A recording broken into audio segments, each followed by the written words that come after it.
Everyone has a favorite note app, but nobody talks about how different their brains are. Notion fans swear by it. Apple Notes.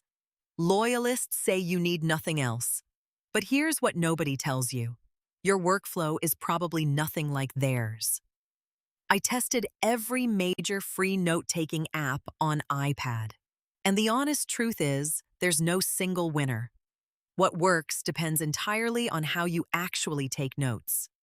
I'm breaking down 5 major free apps, showing you exactly what each does best, and helping you pick one that actually fits your brain. Let's start with the app you probably already have.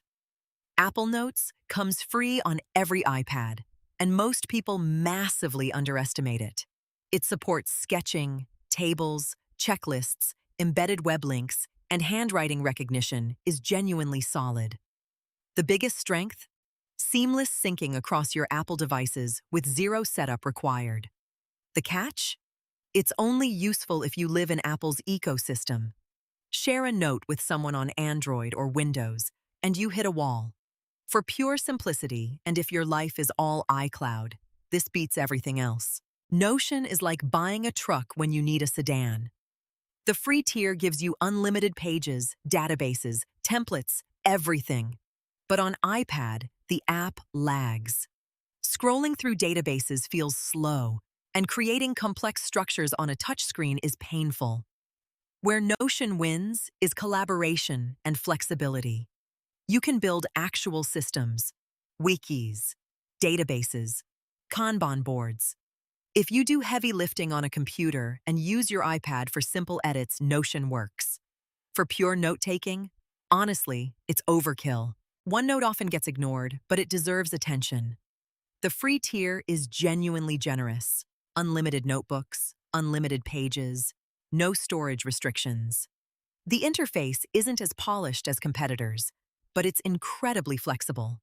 You can place notes anywhere on a page, mix handwriting and typing, and the iPad app works smoothly. Syncing across devices is solid. The real advantage? If you use Microsoft Office or work in enterprise, OneNote integrates seamlessly. For individuals outside that ecosystem, it feels like a workaround tool. Google Keep is the minimalist's choice. It's lightweight, fast, and does one thing well: quick capture. Notes sync instantly across devices. Collaboration is built in. Share a note. Anyone can edit it live. The iPad app is clean and straightforward. But here's where Keep breaks down.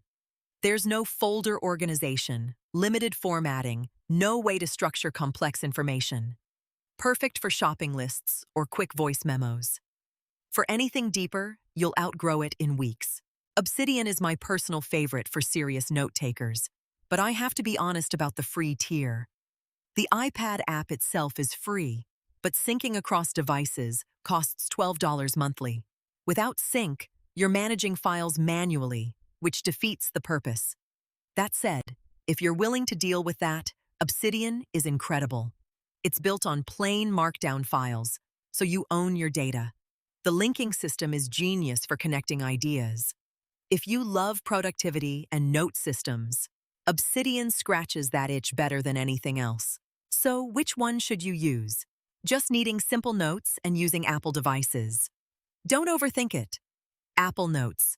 Need collaboration and flexibility and don't mind complexity? Notion. Want something lightweight and cloud-synced for free? Google Keep. Serious about building a personal knowledge system and can handle the sync cost? Obsidian. OneNote sits in the middle. Powerful but limited advantages unless you're in Microsoft's world. The key insight: the best app is the one you'll actually use consistently. Most people switch because they're chasing features instead of matching their workflow. Regardless of which app you pick, here are 3 things that actually matter. First, commit to one app for at least a month. Switching constantly will make any app feel limiting. Second, use templates if your app offers them. They eliminate blank page paralysis. Third, back up your data somewhere. Most of these apps sync automatically, but keeping a backup never hurt. And if you're hesitant about sync costs, start with what's already on your iPad. The trade-offs are intentional. Here's what I want you to take away. Free note-taking apps have gotten genuinely good. You don't need premium apps to get started. The decision comes down to your specific needs, not because one app is objectively better, but because your brain works differently. Pick one, stick with it for a month, and actually use it before deciding it's wrong. If you've tested these apps or found something I missed, I'd love to hear about it. What questions do you have? Comment below and we will make a video about it.